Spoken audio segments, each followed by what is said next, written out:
here's a smartphone you didn't see coming. This is the Asus Zenfone 6, and it's one of the only phones where I actually got more and more excited the longer I spent with it. I just genuinely can't wait to show you what it can do. As well as a clear plastic case and the device itself. In the box you get a USB Type-C cable, you get an 18-watt fast charger, and you get a pair of above-average looking earphones.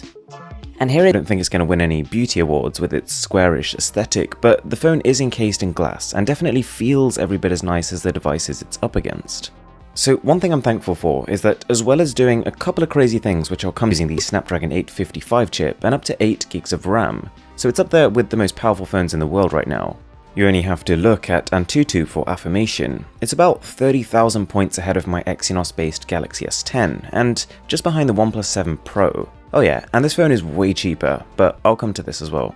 You've got that headphone jack, you've got stereo speakers on the bottom and the front, and it actually comes with a triple slot tray, so you can load 2 SIM cards at the same time as a micro SD card. They are compelling enough reasons to want one.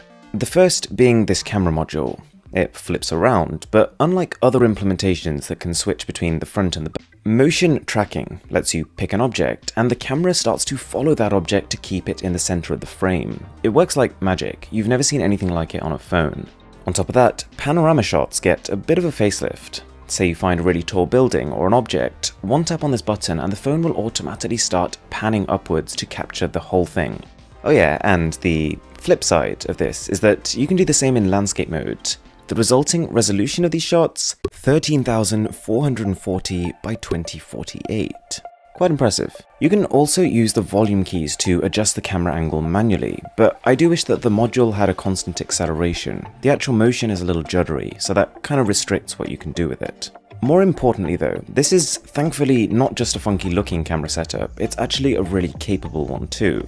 The main camera is 48 megapixels, based on the same IMX586 sensor as the OnePlus 7 Pro.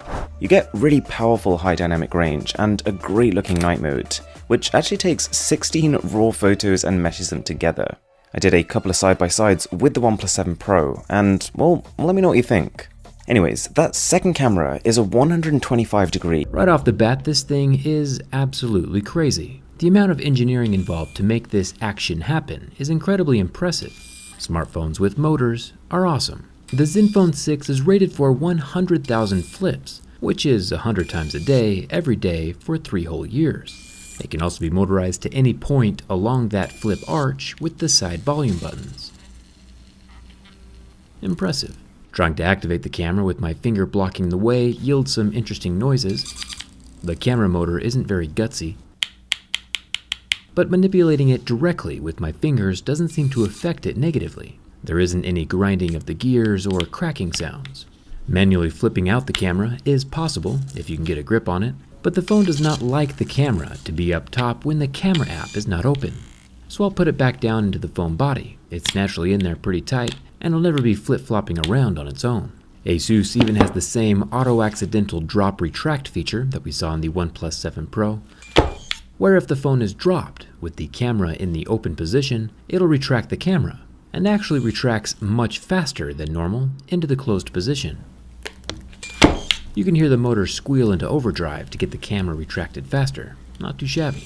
If, for whatever reason you wanted to hold on to only the camera and then try to flip the camera closed, the internal motor does not have enough guts to move the phone. The greater strain on the motor is sensed as an obstacle, and it just says to make sure nothing is obstructing the camera. If I say fake news, does the obstruction just go away? I was having so much fun with the flippy camera, I forgot we still have a whole durability test to perform on the rest of the phone. We'll get back to the camera again in just a second. The Zenfone 6 claims to be using Gorilla Glass 6 on its 6-inch screen, which scratches at a level 6, with deeper grooves at a level 7. With the flippy camera design, there is no water resistance, but protective cases are still an option. Asus included a clear plastic case in the box with a large cutout opening in the top for the camera. Interesting, and nice of them to include. I always have a case on my own phone because protection is a good thing. The earpiece of the Zenfone 6 is a little guy, covered in black plastic mesh. The motorized camera has 2 lenses, one 48 megapixel main camera and a 13 megapixel wide-angle camera. Both of these cameras, of course, dual function as the front and rear cameras, since it can flip back and forth between both sides. A flippy camera accomplishes two things. The first, always being able to use the good camera instead of a lower quality front-facing sensor, and the second is to keep the display notch-free. The sides of the phone are made from metal, along with the light blue accented metal power button. The volume rockers are metal, and the little Google Assistant button way up here at the top, also metal. The top of the phone where the motorized camera is located actually sparks with my razor blade. Super weird. I can pry open the flippy camera. It does struggle with me for a second, since the camera app isn't open, but eventually gives up. We can see that the large rectangle camera housing is made from metal, along with the camera cavity, both metal. The left side of the phone is completely empty, except for the SIM card tray, which impressively has dual SIM slots and an SD card tray.